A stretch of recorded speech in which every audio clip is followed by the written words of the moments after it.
여러분 반갑습니다. 오늘 수요 성경 공부 오신 여러분들 환영하고요. 우리 잠시 기도하고 공부 시작하겠습니다. 하나님 아버지, 오늘도 저희들이 하나님 말씀을 함께 나누기 위해서 모였습니다. 저희 모두가 하나님 말씀으로 은혜를 나누는 복된 시간이 되게 하여 주시옵소서. 예수님의 이름으로 기도하옵나이다. 아멘. 네, 오늘은 사사기서 7장에서 9장까지 하나님 말씀을 함께 공부하겠습니다. 사사기 7장 1절, 여룻바알이라 하는 기드온과 그를 따르는 모든 백성이 일찍이 일어나 하롯셈 곁에 진을 쳤고 미디안의 진영은 그들의 북쪽이요 모래산 앞 골짜기에 있었더라. 이제 드디어 지난주에 이어서 미디안과 이스라엘의 일전이 벌어집니다. 근데 여기서 기드온의 이름을 뭐라고 말하느냐? 여룻바알이라고 말해요. 나중에 기드온이라는 이름을 또 사용합니다. 근데 여기에 특별히 이렇게 말한 거는 우상을 이긴 용사다, 그런 의미를 더 강조하는 거겠죠. 그런데 그들이 모인 장소 하롯이라는 곳에 모였는데 이 하롯의 그 뜻이 떨림, 공포, 두려움, 이런 의미를 가지고 있어요. 하필이면 그냥 상상만 해봐도 그렇죠. 이제 뭐 나중에 성경 묵상하면 나오겠지만 이스라엘 군대는 3만 2천 명밖에 안 돼요. 근데 지금 미디안 군대는 13만 5천이라고요. 그러니까 이 대결 앞에 서 있는 거 어떻게 안 떨리겠습니까? 2절, 여호와께서 기드온에게 이르시되 너를 따르는 백성이 너무 많은즉 내가 그들의 손에 미디안 사람을 넘겨주지 아니하리니 이는 이스라엘이 나를 거슬려 스스로 자랑하기를 내 손이 나를 구원하였다 할까 함이니라. 이제 너는 백성의 귀에 외쳐 이르기를 누구든지 두려워 떠는 자는 길르앗산을 떠나 돌아가라 하라 하시니 이에 돌아간 백성이 2만 2천 명이요 남은 자가 1,000명이었더라. 너무 많다는 거예요. 3만 2천도 너무 많다는 거예요. 아니 13만 5천인데 3만 2천이 너무 많다는 거예요. 왜 그러냐? 하나님이 제일 싫어하는 게 있어요. 그게 뭐냐? 내가 했다. 그래서 에베소서 2장 9절에 뭐라 그랬죠? 행위에서 난 것이 아니니 이는 누구든지 자랑하지 못하게 하려니라. 하나님이 우리를 구원하시되 우리의 힘으로 구원하지 않게 한 이유가 우리가 자랑할까 봐 그랬다는 거예요. 역시 하나님 말씀대로 두려워하는 사람들이 있었어요. 그래서 그 사람들 3만 2천 명이 2만 2천 명이 떠나버립니다. 지금 10,000명만 남은 거죠. 4절, 여호와께서 또 기드온에게 이르시되 백성이 아직도 많으니 그들을 인도하여 물가로 내려가라. 거기서 내가 너를 위하여 그들을 시험하리라. 내가 누구를 가리켜 내게 이르기를 이 사람이 너와 함께 가리라 하면 그는 너와 함께 갈 것이요 내가 누구를 가리켜 내게 이르기를 이 사람은 너와 함께 가지 말 것이니라 하면 그는 가지 말 것이니라 하신지라. 물가에서 사람을 더 줄이겠다는 거, 10,000명인데 이제 테스트를 할 건데 그 테스트는 누가 우월하고 누가 열등하다 그런 뜻이 아니라는 거예요. 그냥 사람 줄이기 위해서, 숫자를 줄이기 위해서 하는 테스트다라고 말해요. 5절, 이에 백성을 인도하여 물가에 내려가매 여호와께서 기드온에게 이르시되 누구든지 개가 핥는 것 같이 혀로 물을 핥는 자는 너는 따라 세우고 또 누구든지 무릎을 꿇고 마시는 자들도 그와 같이 하라 하시더니 손으로 움켜 입에 대고 핥는 자의 수는 300명이요 그 외의 백성은 다 무릎을 꿇고 물을 마신지라. 여호와께서 기드온에게 이르시되 내가 이 물을 핥아먹은 300명으로 너희를 구원하여 미디안을 내 손에 넘겨주리니 남은 백성은 각각 자기 처소로 돌아갈 것이니라 하시니. 이제 물 어떻게 먹는가, 물가로 가서 그걸로 테스트했다는 거예요. 제 어렸을 때 어떤 목사님이 물을 말이야 그렇게 무릎을 꿇고 마신 사람들 이거 안 된다. 우리가 무릎을 꿇은 사람을 데리고 전쟁할 수 없다 이렇게 말했어요. 근데 말도 안 되는 얘기죠. 지금 이거 여기 어떻게 하느냐는 하나님 관심이 없어요. 적은 숫자를 무조건 택하시려고 했던 거죠. 8절, 이에 백성이 양식과 나팔을 손에 든지라. 기드온이 이스라엘 모든 백성을 각각 그의 장막으로 돌려보내고 그 300명은 머물게 하니라. 미디안 진영은 그 아래 골짜기 가운데 있었더라. 그 밤에 여호와께서 기드온에게 이르시되 일어나 진영으로 내려가라. 내가 그것을 내 손에 넘겨 주었느니라. 여기 양식이라는 것은 뭐 쌀푸대를 갖고 있었던 건 아닌 것 같아요. 양식을 담는 항아리를 가지고 있고 그 다음에 한쪽에는 나팔을 들고 있었어요. 하나님께서는 기드온에게 야습, 밤에 공격하라 라고 말해요. 10절, 만일 내가 내려가기를 두려워하거든 내 부하 부라와 함께 그 진영으로 내려가서 그들이 하는 말을 들으라. 후에 내 손이 강하여져서 그 진영으로 내려가리라 하시니 기드온이 이에 그의 부하 부라와 함께 군대가 있는 진영 근처로 내려간즉 미디안과 아말렉과 동방의 모든 사람들이 골짜기에 누웠는데 메뚜기의 많은 수 같고 그들의 낙타수가 많아 해변에 모래가 많음 같은지라. 엄청나게 많은 사람들이 있어서 기드온 마음속에 두려움이 있었던 거죠. 그러니까 하나님이 아세요. 그리고 그런 기드온을 이해해 주세요. 그리고 내려가 보라고 말해요. 근데 내려가 보니까 미디안이 메뚜기 같이 많아요. 이게 메뚜기라는 표현이 되게 중요한데, 왜냐하면 이전에 미디안은 어땠었죠? 추수 때가 되면 막 달려와서 그 이스라엘이 만든 곡식들을 다 가져가 버린 거예요. 마치 메뚜기 같이. 근데 그 메뚜기가 숫자가 많다는 거예요. 두려움이 생긴 거죠. 13절, 기드온이 그곳에 이른즉 어떤 사람이 그의 친구에게 꿈을 말하여 이르기를 보라, 내가 한 꿈을 꾸었는데 꿈에 보리떡 한 덩어리가 미디안 진영으로 굴러 들어와 한 장막에 이르러 그것을 쳐서 무너뜨려 위쪽으로 덮으니 그 장막이 쓰러지더라. 그의 친구가 대답하여 이르되 이는 다른 것이 아니라 이스라엘 사람 요아스의 아들 기드온의 칼이라. 하나님이 미디안과 그 모든 진영을 그의 손에 넘겨주셨느니라 하더라. 하나님께서 기드온에게 야, 너만 두려워하는 게 아니야. 저들은 더 두려워해라는 것을 보여주고 계신 것이죠. 오늘 사사기 7장 1절에서 14절에 보면 미디안과 일전이 있기 전에 일어난 일을 알려줘요. 하나님께서는 기드온에게 32,000명을 300명으로 줄이라고 말씀하세요. 이유는 뭐냐? 자기 힘으로 했다고 할까봐. 하나님은요, 우리 힘으로 했다고 생각하는 것을 가장 경계하십니다. 왜 그렇게 할까요? 내가 했는데 네 공로로 가로챌까봐 그런가요? 아니에요. 더 중요한 이유는 뭐예요? 교만은 패망의 선봉이기 때문에 그래요. 교만하면 결국 망하게 될 거기 때문에 교만하지 않게 하는 거예요.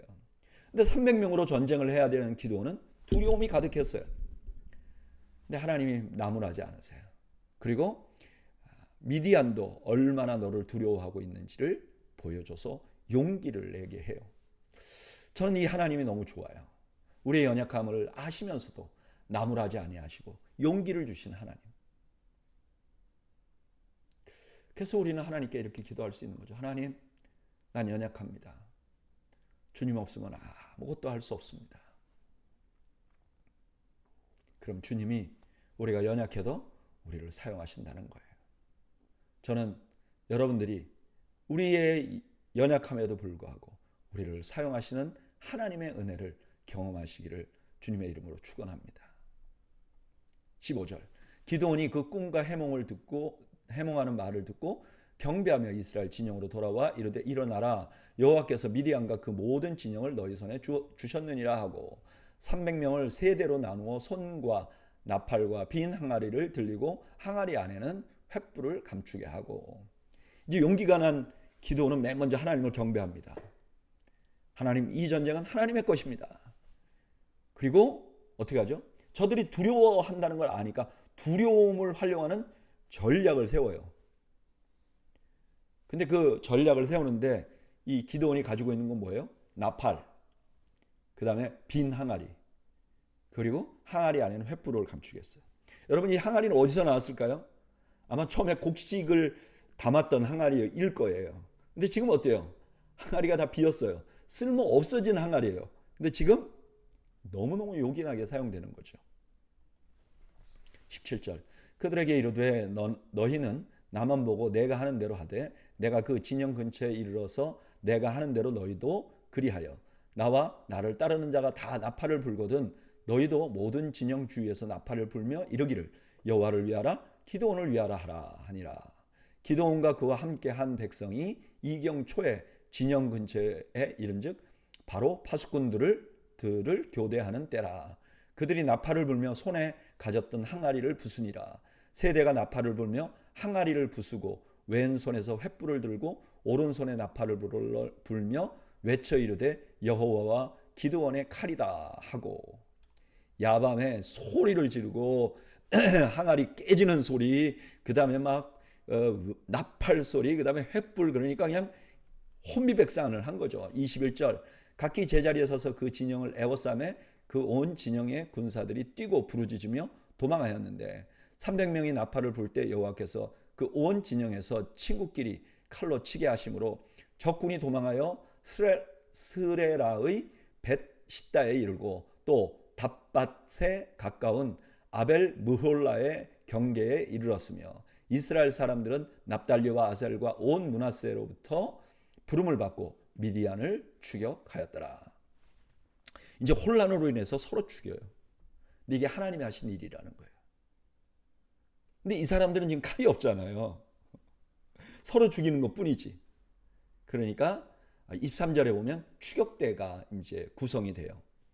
근데 이 추격대에 보면 납달리, 아셀, 온 므낫세 그런 거 보니까 6장 35절에 돌아간 그 원래 있었던 사람들 중에 있었던 사람들이에요. 그러니까 아마 이 사람들이 처음에 그 32,000명 안에 있었던 사람들이죠. 근데 이 사람들이 돌아가지 않고 아마 대기하고 있었던 것 같아요. 24절 기드온이 사자를 보내어 에브라임 온 산지로 두루 다니게 하여 이르기를 내려와서 미디안을 치고 그들을 앞질러 벤바라와 요단강에 이르는 수로를 점령하라 하며 이에 에브라임 사람들이 다 모여 벳바라와 요단강에 이르는 수로를 점령하고 또 미디안의 두 방백 오렙과 스앱을 사로잡아 오렙은 오렙 바위에서 죽이고 스앱은 스앱 포도주 틀에서 죽이고 미디안을 추격하였고 오렙과 스앱의 머리를 요단강 건너편에서 기드온에게 가져왔더라. 이제 그 자기들이 다 못하니까 이번에는 에브라임 지파는 뭐 유다 그 이스라엘에서 굉장히 강력한 지파였죠. 그러니까 이분들을 불러서 전쟁을 같이 도와달라고 하고 이들에 의해서 가장 중요한 두 장군 오렙과 스앱을 죽이게 됩니다. 오늘 본문에 보면 기드온이 두려움의 전략으로 미디안을 물리치는 장면이 나와요. 미디안도 자신들을 두려워하고 있다는 걸 안 기드온은요 밤에 그들을 공격합니다. 그들이 공격한 무기는 무력이 아니었어요. 심리적인 공격이었어요. 그리고 후에 미디안을 추격하여 섬멸하는 것은 300명 외에 남은 사람과 에브라임 지파의 도움을 받아서 처리합니다. 여러분이 그 기드온이 이야기에 등장할 때 이미 기드온은 두려움에 가득했어요. 그래서 두려워하고 타작을 포도주 틀에서 했잖아요. 원래 타작은 공기가 막 날아가는 데서 해야 되는데 포도주 틀 그러니까 어떤 땅 파놓고 한 그 어떤 구덩이 안에서 한 거죠. 바알과 아세라를 부술 때도 두려워서 밤에 했어요. 전쟁도 하기 전에 기드온의 마음속에 가득 차 있었던 건 두려움이었어요. 근데 자기가 이렇게 두려워해 봤기 때문에 저들이 자기를 두려워한다는 사실을 알았을 때 이거 갖고 싸울 수 있다는 생각을 했을 거예요. 하나님은요 기드온의 약점을 사용해서 하나님의 놀라운 일을 하세요. 바울도 동일한 고백을 했어요. 고린도후서 12장 9절에 나에게 이르시기를 내 은혜가 내게 족하도다. 이는 내 능력이 약한 데서 온전하여짐이라 하시니라. 그러므로 도리어 크게 기뻐함으로 나의 여러 약한 것들에 대하여 자랑하리니 이는 그리스도의 능력이 내게 머물게 하려 함이라. 하나님은요 우리의 약점을 사용하세요. 그래서 하나님의 놀라운 일을 하세요. 저는 여러분들에게 있는 약점을 미워하지 마시기 바랍니다. 그리고 이 약점들을 하나님 앞에 올려드리죠. 그럼 하나님께서는 쓰실 수 있어요. 우리는 그걸 사용할 수 없지만 하나님은 그것을 쓰실 수 있어요. 저는 여러분들이 하나님께서 여러분들의 단점을 사용하는 은혜를 누리시기를 주님의 이름으로 축복합니다. 8장 에브라임 사람들이 기드온에게 이르되 내가 미디안과 싸우러 갈 때 우리를 부르지 아니하였으니 우리를 이같이 대접하면 어찌 됨이냐 하고 그와 크게 다투는지라. 이렇게 전쟁이 잘 끝났는데 에브라임 사람들은 나중에도 그래요. 이제 나중에도 또 나오는데 참 이 사람들 이해를 못하겠어요. 자기들이 전쟁 처음에 할 때는 나타나지도 않았잖아요. 근데 자기들 안 불렀다고 시비 거는 거예요. 사실은요 이 사람들이 전쟁 끝 무렵에 잠깐 참여하고서는 뭐 적장을 죽이는 그런 정과를 올렸잖아요. 그러니까 불러준 기드온에게 감사해야 되는데 시비를 거는 거죠. 2절 기드온이 그들에게 이르되 내가 이제 행한 일이 너희가 한 것에 비교되겠느냐. 에브라임의 끝물 포도가 아비에셀의 만물 포도보다 낫지 아니하냐. 하나님이 미디안의 방백 오렙과 스앱을 너희 손에 넘겨 주었으니 내가 한 일이 어찌 등이 너희가 한 것에 비교되겠느냐 아니라. 기드온이 이 말을 하매 그때 그들의 노여움이 풀리니라. 이거 참 너무 지혜로운 말이죠. 너희들이 한 전과가 내가 한 것보다 훨씬 더 많다. 그래서 노여움이 풀렸다 그래요. 잠언서 15장 1절에 유순한 대답은 분노를 쉬게 한다. 그대로 한 것 같아요. 그 다음 4절 기드온과 그와 함께한 300명이 요단강에 이르러 건너고 비록 피곤하나 추격하며 그가 수꽃 사람들에게 이르되 나를 따르는 백성이 피곤하니 청하건대 그들에게 떡덩이를 주라. 나는 미디안의 왕들인 세바와 살문나를 나의 뒤를 추격하고 있노라 하니 수꽃의 방백들이 이르되 세바와 살문나의 손이 지금 내 손에 있다는 거냐. 어찌 우리가 내 군대에게 떡을 주겠느냐 하는지라. 기드온과 300명 계속 이제 추격하는 거죠. 왕들을. 너무너무 피곤해요. 그러니까 수꽃 사람들 음식 좀 달라고 하는 거죠. 가는 길에 있었던 것 같아요. 근데 그들이 뭐라 그래요? 너 지금 아직 전쟁에 이기지도 않았는데 이긴 채 하느냐? 이러면서 돕지를 않아요. 7절 기드온이 이르되 그러면 여호와께서 세바와 살문나를 내 손에 넘겨주신 후에 내가 들가시와 찔레로 너희 살을 찢으리라 하고 거기서 부드엘로 올라가서 그들에게도 그같이 구한즉 부드엘 사람의 대답도 수꽃 사람들의 대답과 같은지라. 기드온이 또 부드엘 사람들에게 말하여 이르되 내가 평안히 돌아올 때 이 망대를 헐리라. 부드엘에서도 똑같은 취급을 당합니다. 근데 이번에 기드온은요 에브라임에게 했던 것과 좀 달라요. 돌아올 때 반드시 보복할 것이다 이렇게 말해요. 10절 이때 세바와 살문나가 갑고레에 있는데 동방 사람의 모든 군대 중에 칼든 자 12만 명이 죽었고 그 남은 15,000명가량은 그들을 따라와서 거기에 있더라. 적군이 안심하고 있는 중에 기드온이 노바와 욕부와 동쪽 장막에 거주하는 자의 길로 올라가서 그 적진을 치니 세바와 살문나가 도망하는지라. 기드온이 그들의 뒤를 추격하여 미디안의 두 왕 세바와 살문나를 사로잡고 그 온 진영을 격파하니라. 죽은 사람이 12만 명이나 됐다는 거예요. 엄청난 전과죠. 근데 아직도 15,000명이 남았어요. 근데 300명이 15,000명을 격파한 거죠. 13절 요아스의 아들 기드온이 헤라스 비탈 전장에서 돌아오다가 수꽃 사람 중 한 소년을 잡아 그를 신문하매 그가 수꽃의 방백들과 장로들 70명을 그에게 적어준지라. 기드온이 수꽃 사람들에게 이르러 말하되 너희가 전에 나를 희롱하여 이르기를 세바와 살문나의 손이 지금 내 손에 있다는 거냐. 어찌 우리가 내 피곤한 사람들에게 떡을 주겠느냐 한 그 세바와 살문나를 보라 하고 그 성읍의 장로들을 붙잡아 들가시와 찔레로 수꽃 사람들을 징벌하고 부드엘 망대를 헐며 그 성읍 사람들을 죽이니라. 그들이 놀린 게 세바와 살문나 네가 벌써 이겼다고 그랬는데 실제로 그를 잡아가서 그들을 죽였다. 18절 이에 그가 세바와 살문나에게 말하되 너희가 다볼에서 죽인 자들은 어떠한 사람들이더냐 하니 대답하되 그들이 너와 같아서 하나같이 왕자들의 모습과 같더라 하니라. 그가 이르되 그들은 내 형제이며 내 어머니의 아들들이니라. 여호와께서 살아계심을 두고 맹세하노니 너희가 만일 그들을 살렸더라면 나도 너희를 죽이지 아니하였으리라 하고. 이제 그 기드온이 이 두 사람을 신문하는 거예요. 왕을. 그러면서 언제인지는 몰라요. 근데 그 전에 다볼에서 이 사람들이 사람들을 죽였던 것 같아요.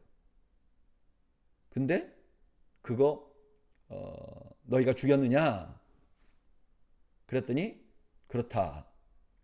그랬더니 기드온이 뭐라 그랬어요? 그들 내 형제요? 내 어머니 아들들이다. 그렇기 때문에 내가 너에게 복수할 의무가 있다. 이제 이런 얘기죠. 그래서 죽이는 거죠. 20절 그의 맏아들 여델에게 이르되 일어나 그들을 죽이라 하였으나 그 소년이 그의 칼을 빼지 못하였으니 이는 아직 어려서 두려워함이었더라. 세바와 살문나가 이르되 내가 일어나 우리를 치라. 사람이 어떠하면 그 힘도 그러하리라 하니 기드온이 일어나 세바와 살문나를 죽이고 그들의 낙타 목에 있던 초승달 장식들을 떼어서 가지니라. 기드온은 아들에게 그들을 죽이라고 그래요. 얘는 수치를 주려고 하는 거죠. 대장부들에게. 그런데 이 세바와 살문나가 이렇게 말해요. 사람이 어떠하면 그 힘도 그러하니라. 이게 무슨 뜻이냐면 어떤 사람에게 일어난 일, 그의 성품이나 그의 용기나 혹은 뭐 어떤 일이 자기에게 일어나면 그게 그 사람이 힘이 얼마나 센지를 결정한다는 거예요. 근데 아이한테 죽여버리면 내가 힘이 얼마나 약한 존재였는지 알게 된다. 그러나 용사인 너 손에 내가 죽으면 내가 그래도 너보다는 못하지만 그래도 용사 중에 한 사람이로 대우받지 않겠느냐. 네가 직접 죽여달라. 이렇게 말을 한 거죠. 오늘 본문은 전쟁 후에 에브라임이 불평하는 것으로 시작합니다. 에브라임 사람들은 전쟁 초기에 자신을 부르지 않았던 기드온에게 강력하게 항의를 합니다. 기드온은 그들에게 정말 유순한 말로 설득합니다. 그리고 그 다음 전쟁에서는 자신에게 떡을 달라고 한 것을 무시한 스꽃 방백과 부두엘에게는 복수를 합니다. 그리고 적의 왕 세바와 살문나를 처형하는 것으로 전쟁이 마무리됩니다. 여기서 기드온은 두려움이 가득한 사람이 아니라 하나님께서 말씀하신 용사가 되었어요. 세바와 살문나가 인정하는 용사가 된 거죠. 여러분, 기드온은 완벽한 사람이 아니었어요. 근데 하나님이 그를 용사로 만들어 갔어요. 그래서 저는 이 말씀 묵상하면서 이런 생각이 들더라고요. 이제 저의 남은 인생에 대해서 생각을 많이 합니다. 내가 사역하는 동안 더 잘할 수 있을까? 내가 내 인생을 사는 동안 하나님께 더 영광을 돌리는 삶을 살 수 있을까? 자신이 없어요. 근데 희망은 있어요. 뭐가 희망이냐? 나를 이때까지 만들어주신 하나님께서 나의 미래도 만들어 가실 거기 때문에. 나라는 재료가 좋아서가 아니라 나를 만들어 가신 하나님께서 명장이시기 때문에. 두려움에 가득한 기드온에게 너 용사야 라고 말하고 결국 용사로 만들어간 그 하나님이 나의 하나님이기 때문에 나에게 기대가 있는 것이 아니라 나를 만들어 가실 하나님께 기대가 있는 것이죠. 그래서 나의 미래에 대해서 염려하고 근심하기보다는 하나님께 나의 여생을 맡겨드리고 하나님께서 마음대로 만들어가 주십시오 라고 의탁할 수 있는 것이죠.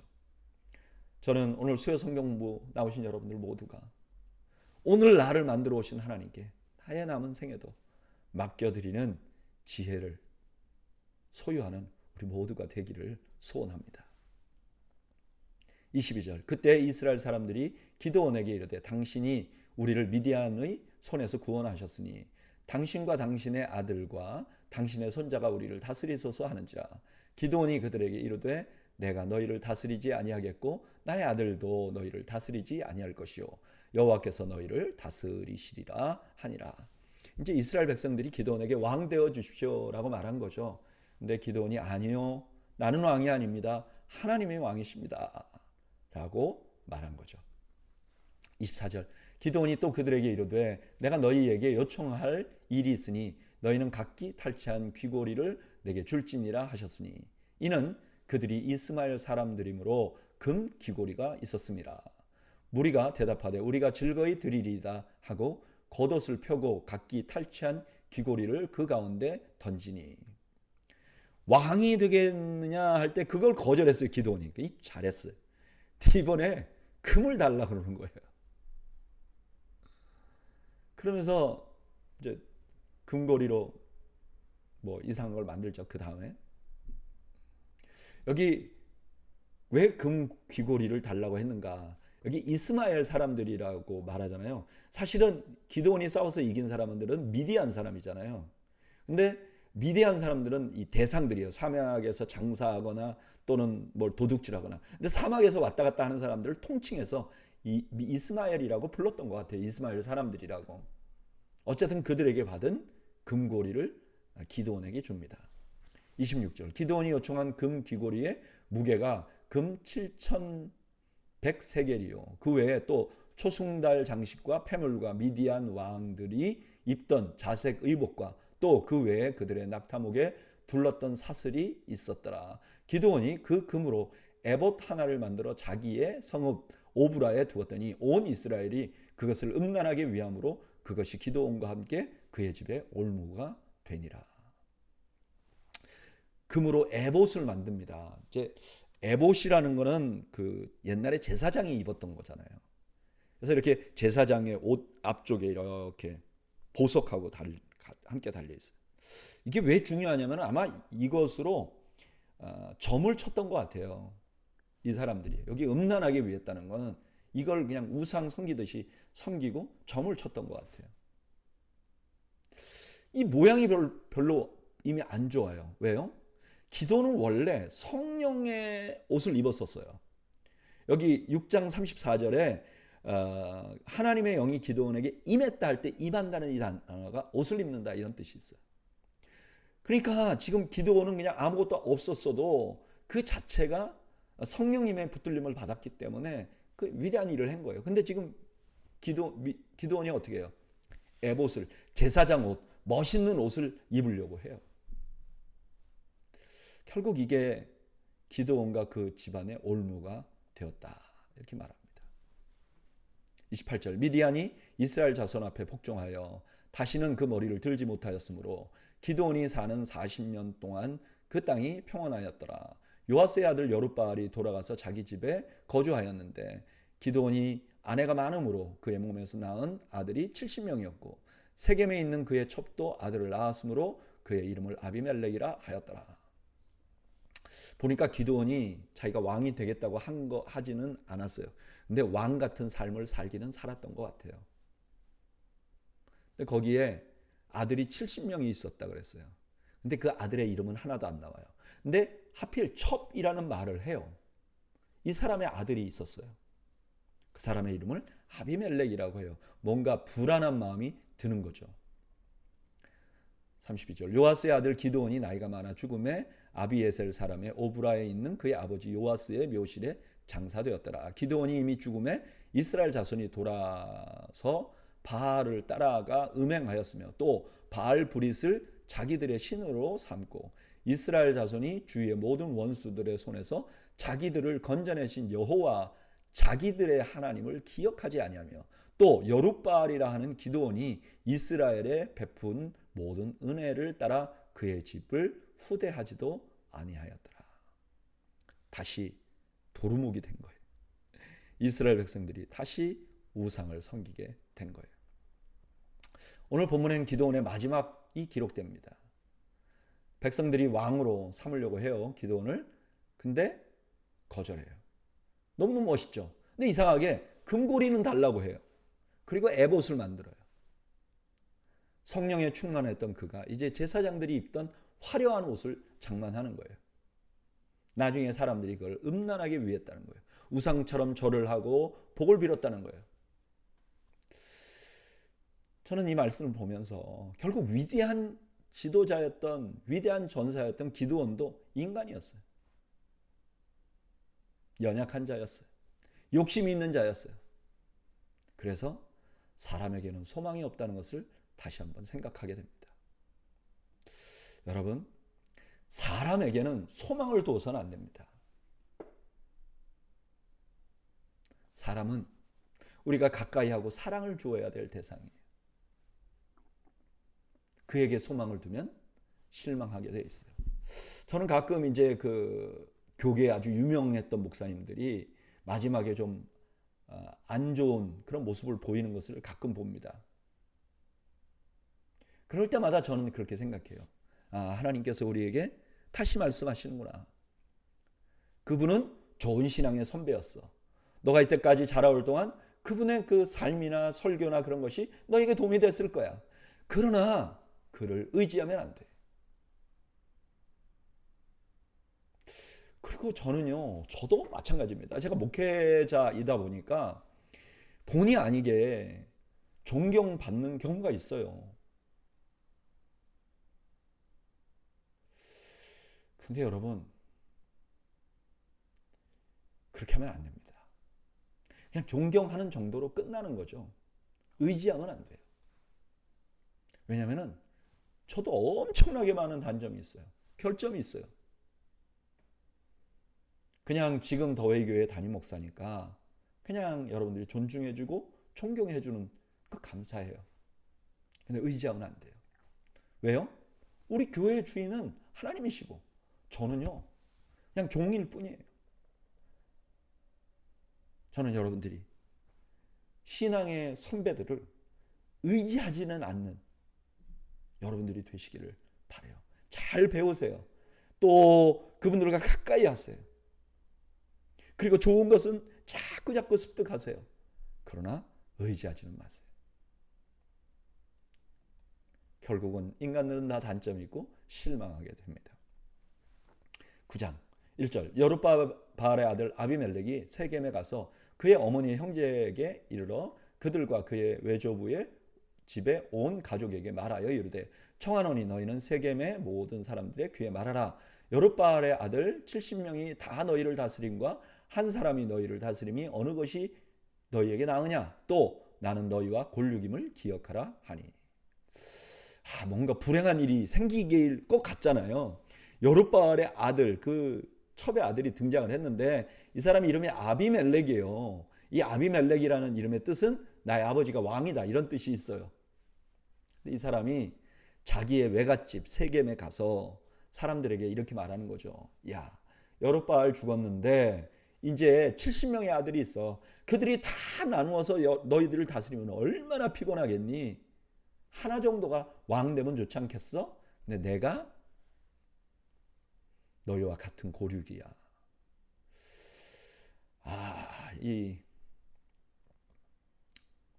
정말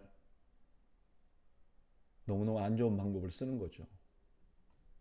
3절 그의 어머니의 형제들이 그를 위하여 이 모든 말을 세겜의 모든 사람들의 귀에 말하며 그들의 마음이 아비멜렉에게로 기울어서 이르기를 그는 우리의 형제라 하고 바알브릿 신전에서 은 70개를 내어 그에게 주어 아비멜렉이 그것으로 방탕하고 경박한 사람들을 사서 자기를 따르게 하고.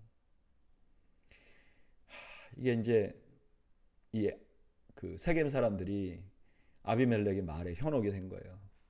그래서 은 70개를 신전에서 줍니다. 이 정치 자금을 대준 거죠. 그래서 이 아비멜렉이 정치 깡패들을 동원해요. 참 답답한 일이죠. 5절 오브라에 있는 그의 형제 그의 아버지의 집으로 가서 여룻바알의 아들 곧 자기 형제 70명을 한 바위 위에서 죽였으되 다만 여룻바알의 막내 아들 요담은 스스로 숨었으므로 남으니라. 세겜의 모든 사람과 밀로 모든 족속이 모여서 세겜에 있는 상수리 나무 기둥 곁에서 아비멜렉을 왕으로 삼으니라. 그 사람들 동원해 가지고 자기 형제들, 이복 형제들이죠. 70명을 다 죽여버려요. 간신히 한 명 살아남아요. 요담이라. 그리고 자기는 상수리 나무 기둥. 이거 아마 왕으로 죽게 하려면 뒤에 뭐가 있어야 될 거 아닙니까? 그래서 그냥 기둥을 하나 만들고 거기다 뭐 글씨를 썼는지 나무로 만들었으니까 지금까지 남아있지는 않죠. 근데 어쨌든 자기가 왕으로 즉위를 하는 그 의식을 거행한 거죠. 오늘 본문은 기드온이 죽자 아비멜렉이 자신의 외가 쪽 사람들을 동원해서 기드온의 아들들을 살해하고 스스로 왕이 되는 장면을 보여줍니다. 이 과정에서 그는 혈연을 사용해서 정치자금을 지원받고 깡패를 동원해서 형제를 살해합니다. 근데 이 장면에 하나님이 전혀 나오지 않아요. 그렇게 하나님을 위해서 충성했던 기드온의 아들들이 다 살해당하는데 하나님께서 막지 않으세요. 뭔가 방치하는 것 같잖아요. 사실 이런 일이 우리 인생을 살면서 우리가 경험하기도 합니다. 정말 절망스럽고 하나님이 도와야 될 것 같은데 하나님이 아무런 일을 하지 않는 그런 답답한 일을 경험하게 됩니다.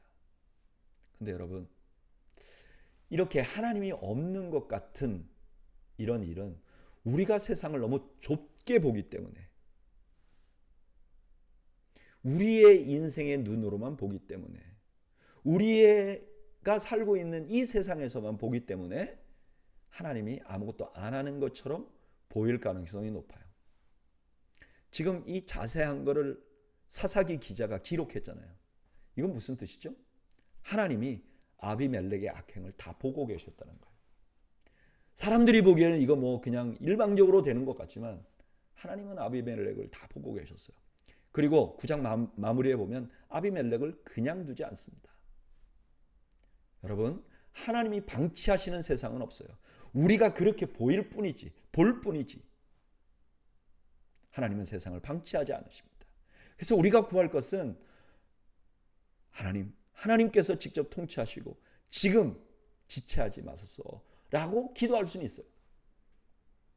그러나 하나님께서 세상을 방치한다고 실망하거나 좌절해서는 안 되는 것입니다. 하나님은요, 세상을 방치하지 않으세요. 언젠가 다 갚아주십니다. 그리고 다 보고 계십니다. 7절, 사람들이 요담에게 그 일을 알리며 요담이 그리심산 꼭대기로 가서 서서 그의 목소리를 높여 그들에게 외쳐 이르되 세겜 사람들아 내 말을 들으라. 그리하여야 하나님이 너희의 말을 들으시리라.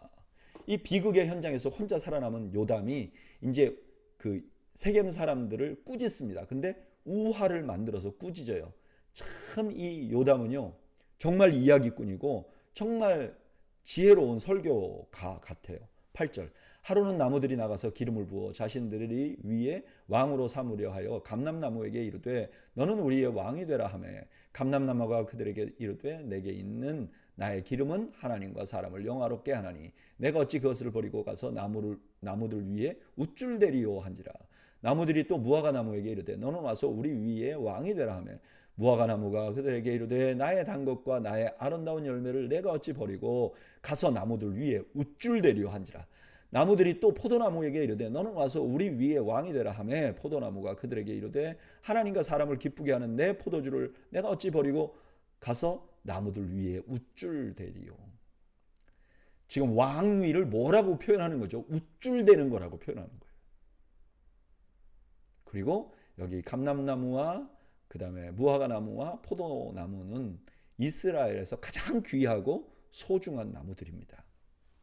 14절, 이에 모든 나무가 가시나무에게 이르되 너는 와서 우리의 왕이 되라 하며 가시나무가 나무들에게 이르되 만일 너희가 참으로 내게 기름 부어 너희 위에 왕으로 삼겠거든 와서 내 그늘에 피하라. 그리하지 않으면 불이 가시나무에서 나와서 레바논의 백향목을 사를 것이니라 하였느니라.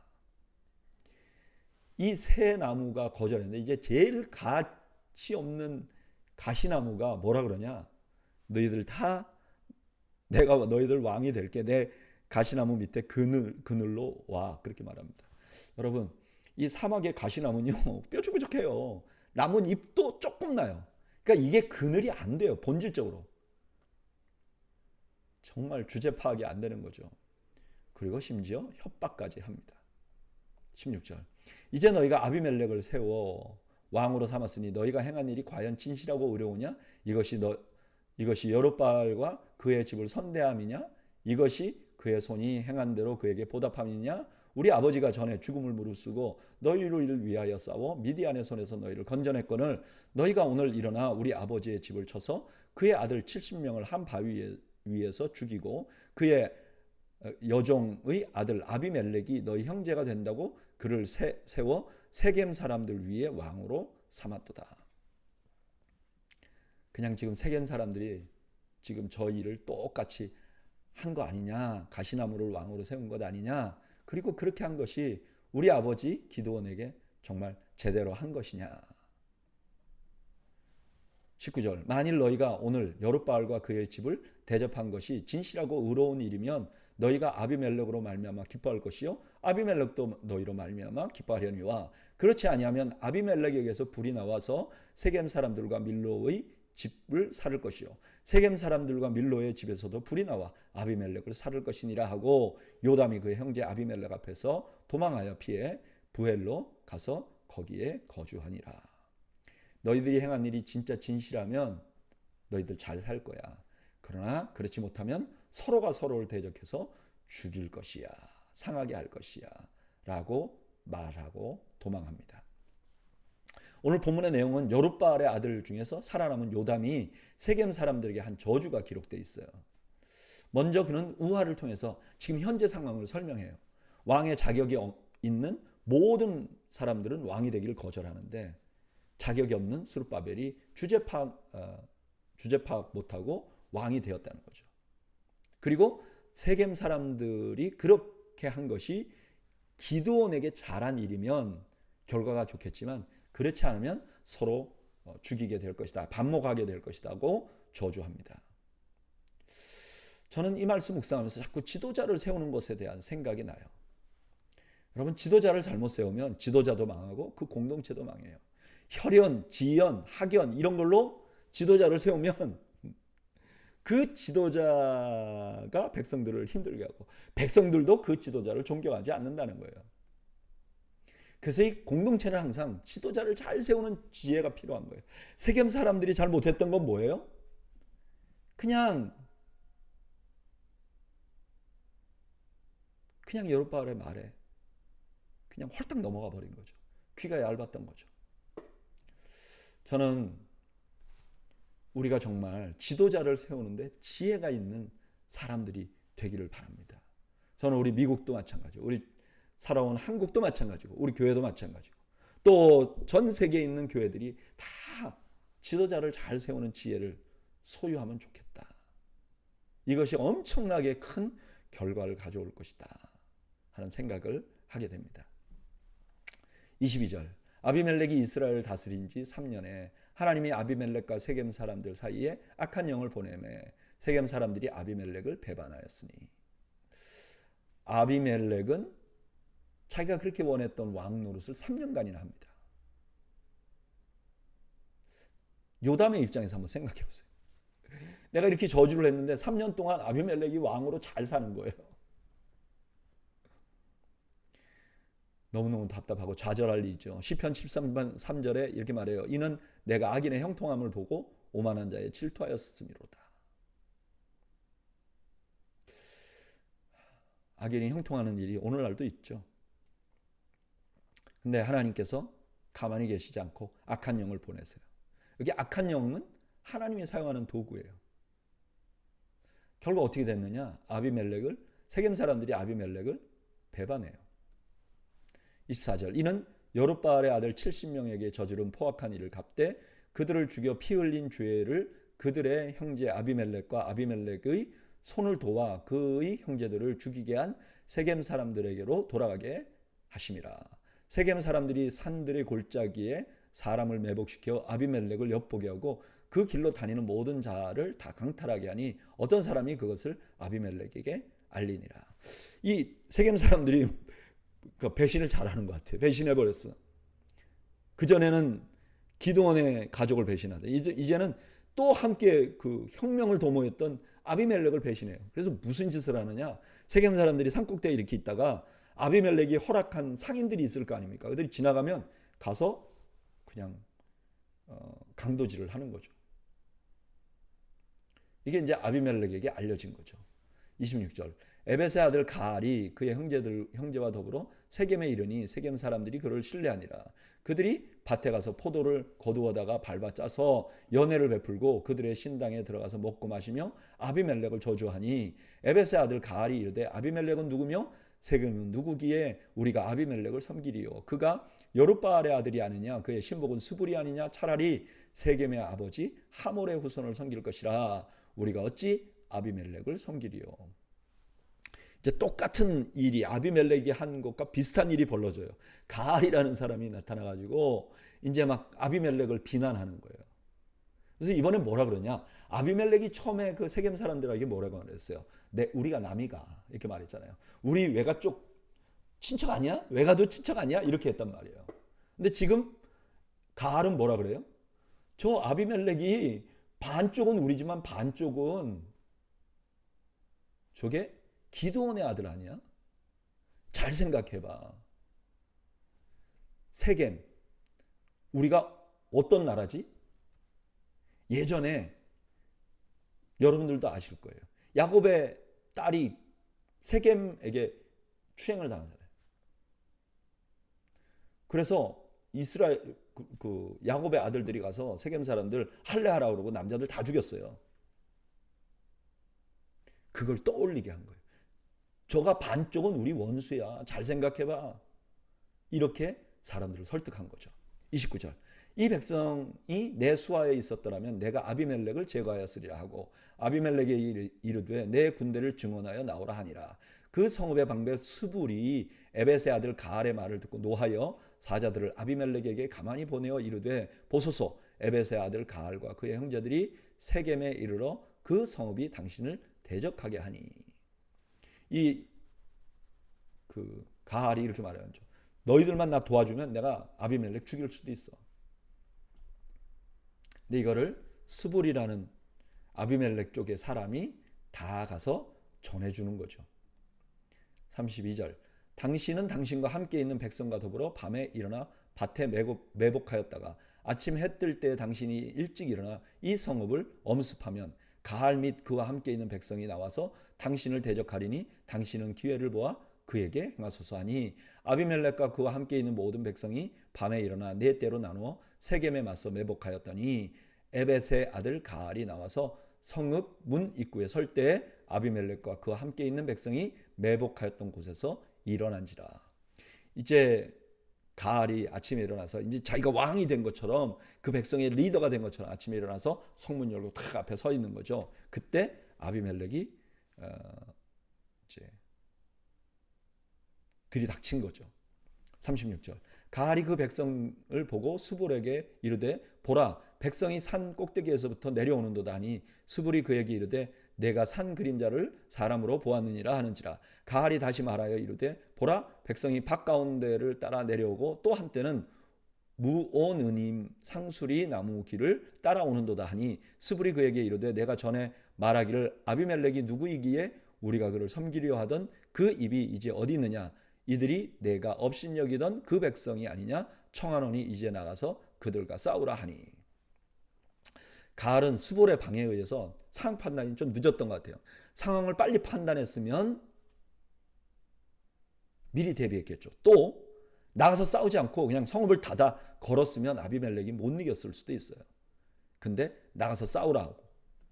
그러니까 39절. 가알이 세겜 사람들보다 앞서 나가 아비멜렉과 싸우다가 아비멜렉이 그를 추격하니 그 앞에서 도망하고 부상하여 엎드려진 자가 많아 성읍 입구까지 이르렀더라. 아비멜렉은 아루마를 저주하고 스볼은 가알과 그 형제들을 쫓아내어 세겜에 거주하지 못하게 하더니. 결국 전쟁에 패해서 가알은 스볼에 의해서 축출당합니다. 42절. 이튿날 백성이 밭으로 나오매 사람들이 그것을 아비멜렉에게 알리니라.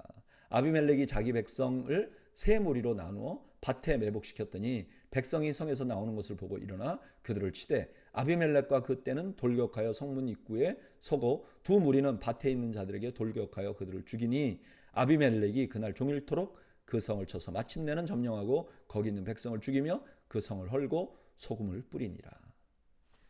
이제 전쟁이 이제 다 끝난 줄 안 거예요. 백성들은 이제 끝났나 보다. 그리고 나왔는데 아비멜렉이 그들을 칩니다. 다 죽여요. 소금 뿌려버려요. 아비멜렉은요 왕인데 어떤 왕이에요? 적으로부터 자기 백성을 구하는 왕이 아니라 자기 백성을 죽이는 왕이었어요. 오늘 본문은 세겜과 아비멜렉 사이에 분쟁이 생기는 과정을 보여줍니다. 세겜 사람들은 아비멜렉이 선동당했듯이 이번에는 가알에게 선동당해요. 그리고 아비멜렉을 대항합니다. 아비멜렉은 압도적인 무력으로 세겜성 사람들을 죽이고 성을 정복합니다. 성경은요 이 모든 일이 하나님이 보내신 악한 영 때문에 그렇다 그렇게 말해요. 근데 저는 이 말씀 이렇게 묵상하다 보니까 하나님이 악한 영을 보냈어요. 근데 사실 이 사람들은 이미 악한 영과 가까이 했었어요. 가까이 있었어요. 그렇잖아요. 세겜 사람들 아비멜렉도 자기 아버지의 형제들을 아버지가 낳은 그 자기의 형제들을 다 죽이고 원한을 맺었어요. 그 마음에 악함이 있었던 거예요. 세겜 사람들을 설득해서 그들을 다 죽여요. 악한 일을 했어요. 그들은 이미 악과 가까이 했어요. 그리고 그 악이 가까이 했던 그 악이 결국 그들을 분열하게 만든 거예요. 잠언 16장 6절에 이런 말이 있어요. 정직한 자의 공의는 자기를 건지려니와 사악한 자는 자기의 악에 잡히리라. 악을 사랑하고 악한 일을 하면 그 악에 의해서 자기가 또 망하게 되는 거예요. 이렇게 생각해 보면요. 이런 마음이 들잖아요. 그러면 죄를 안 지은 사람이 있느냐? 악이 없는 자가 있느냐? 없죠. 그러니까 우리도 아비멜렉 같이 세겜 사람들 같이 똑같은 사람들이잖아요. 그러니까 우리 희망이 없는 거죠. 중요한 거는 어떻게 돼요? 이미 우리가 저질렀는데 이 악을 우리에게 제거해 줄 사람이 필요한 거예요. 그래서 우리가 주님을 의지할 수밖에 없는 거죠. 내가 저지른 악의 영향력에서 건져주실 분은 하나님밖에 없는 거예요. 그래서 우리는 세월이 지나갈수록 더욱 주님을 의지할 수밖에 없게 되는 거죠. 46절 세겜 망대의 모든 사람들이 이를 듣고 엘브릿 신전에 보루로 들어갔더니 세겜 망대의 모든 사람들이 모인 것이 아비멜렉에게 알려지매 아비멜렉 및 그와 함께 있는 모든 백성이 살몬산에 오르고 아비멜렉이 손에 도끼를 들고 나뭇가지를 찍어 그것을 들어 올려 자기 어깨에 메고 그와 함께 있는 백성에게 이르되 너희는 내가 행하는 것을 보고 빨리 나와 같이 행하라 하니라. 세겜 사람들의 망대는 아마 밀로를 의미하는 것 같아요. 그러니까 아비멜렉은 거기에 나뭇가지를 베고 올라가서 자기가 한 것처럼 하라 그래요. 기드온과 똑같은 일을 하는 거죠. 기드온도 여러분 나 따라하세요 그러고 나뭇가지 깨뜨리고 소리 질렀잖아요. 아니 그 항아리 깨뜨리고 소리 질렀잖아요. 지금 아비멜렉도 나와 똑같이 하라고 그렇게 말해요. 49절 모든 백성이 각각 나뭇가지를 찍어 아비멜렉을 따라 보루 위에 놓고 그것들이 얹혀 있는 보루에 불을 붙여 놓으며 세겜 망대에 있는 사람들이 다 죽었으니 남녀가 약 1000명이었더라. 아비멜렉은 가장 잔인한 방법으로 1000명을 살해하는 거죠. 이 장면을 보면 요담의 저주가 생각이 납니다. 요담이 뭐라 그랬죠? 20절에 그렇지 아니하면 아비멜렉에게서 불이 나와 세겜 사람들과 밀로의 집을 살을 것이요. 똑같은 일이 예언한 대로 저주한 대로 일이 일어난 거죠. 50절 아비멜렉이 데베스에 가서 데베스에 맞서 진친지라 그것을 점령하였더니 성읍 중에 견고한 망대가 있으므로 그 성읍 백성의 남녀가 모두 그리로 도망하여 들어가서 문을 잠그고 망대 꼭대기로 올라간지라. 아비멜렉이 망대 앞에서 이르러 공격하며 망대문에 가까이 가서 그것을 불사르려 하더니 이 데베스가 왜 데베스로 갔는지 모르겠어요. 근데 아마도 이제 이 세겜이 혼자서만 배반한 게 아니라 데베스 그 주변에 있는 국가들과 함께 아마 배반을 했던 것 같아요. 그래서 아비멜렉이 거기도 이제 징계를 하려고 간 거죠. 근데 이 사람들이 견고한 망대로 올라가요. 아비멜렉 생각에 야 이제 이것도 불태워버리면 좋겠다. 그러면 지난번 같이 똑같이 우리가 쉽게 이기겠지라고 생각을 했어요. 근데 53절에 한 여인이 맷돌 윗짝을 아비멜렉의 머리 위에 내려 던져 그의 두개골을 깨뜨리니 아비멜렉이 자기의 무기를 든 청년을 급히 불러 그에게 이르되 너는 칼을 빼어 나를 죽이라. 사람들이 나를 가리켜 이르기를 여자가 그를 죽였다 할까 하노라 하니 그 청년이 그를 찌르매 그가 죽은지라. 이스라엘 사람들이 아비멜렉이 죽은 것을 보고 각각 자기 처소로 떠나갔더라. 아비멜렉이 너무 어이없이 죽잖아요. 근데 여기 죽는 장면을 보면 세바와 살문나가 한 말하고 비슷하죠. 내가 여자에게 죽었다고 듣기 싫다. 네가 찔러 죽여라. 지금 아비멜렉은 자기 아버지 기드온이 적의 왕들을 죽이던 방법으로 자기가 죽게 돼요. 56절 아비멜렉이 그의 형제 70명을 죽여 자기 아버지에게 행한 악행을 하나님이 이같이 갚으셨고 또 세겜 사람들의 모든 악행을 하나님이 그들의 머리에 갚으셨으니 여룻바알의 아들 요담의 저주가 그들에게 응하니라. 이 모든 것이 하나님이 갚으신 것이라고 답합니다. 갈라디아서 6장 7절에 이렇게 말해요. 스스로 속이지 말라. 하나님은 업신여김을 받지 아니하시나니 사람이 무엇으로 심든지 그대로 거두리라. 오늘 본문은 아비멜렉이 세겜 망대 사람들을 불태워 죽이는 장면이 나옵니다. 그리고 아비멜렉도 여인이 던진 맷돌에 머리를 맞고 결국은 죽는. 근데 성경은 이 모든 일이 하나님의 심판이라고 말하면서 마무리해요. 아비멜렉이 처음에 왕이 돼서 3년간 순조롭게 다스렸어요. 그래서 악인이 형통한 것 같았잖아요. 아마 요담의 입장에서는 그 3년이 너무너무 길게 느껴졌을 거예요. 아, 하나님이 안 계신가? 그러나 하나님은 방치하지 않으셨어요. 그리고 요담이 저주한 것처럼 스스로가 상대방을, 서로를 심판하는 도구가 돼버려요. 이처럼 하나님의 공의는 언제나 살아있어요. 여러분, 하나님의 공의는 살아있습니다. 그래서 우리가 오늘 낙심하지 않을 수 있는 거예요. 우리 눈에 볼 때는 이거 왜 이러나 하는 일도 우리가 낙심하지 않을 수 있어요. 왜냐? 하나님이 살아계시기 때문에. 하나님의 공의가 살아계시기 때문에. 그래서 우리가 신뢰할 것은 뭐냐? 공의로우신 하나님이죠. 공의로우신 하나님이죠. 이것이 크리스천들의 삶이에요. 이 크리스천들의 삶의 핵심 뭐냐? 하나님이 지금도 통치하고 계시고 그 하나님 앞에 우리의 인생과 우리가 살아가는 모든 공동체를 올려드리고 맡겨드리는 것. 이게 하나님을 진짜로 신뢰하는 사람들이 할 수 있는 일이죠. 저는 여러분들 자신이 지금도 세상을 공의로 다스리는 그 하나님께 여러분들의 남은 인생을 드리는, 의뢰하는 여러분들이 되시기를 주님의 이름으로 축복합니다. 기도하겠습니다. 하나님이 없는 것 같은 일이 너무나 많이 자행되는 이 세상에서 오늘 사사기를 통해서 하나님은 지금도 우리를 보고 계시며 반드시 공의로 심판하실 것임을 보여주셨사오니 감사합니다. 우리가 이 하나님을 신뢰하고 우리의 남은 여생을 하나님께 맡기오니 하나님께서 통치해 주시고 우리의 모든 공동체와 세상을 하나님 앞에 올려드리니 하나님께서 공의로 다스려 주옵소서. 예수님의 이름으로 기도하옵나이다. 아멘. 이상으로 오늘 수요 성경 공부를 모두 마쳤습니다. 여러분들 가정에 주님께서 주시는 평강이 함께 하시기를 주의 이름으로 축원합니다. 감사합니다.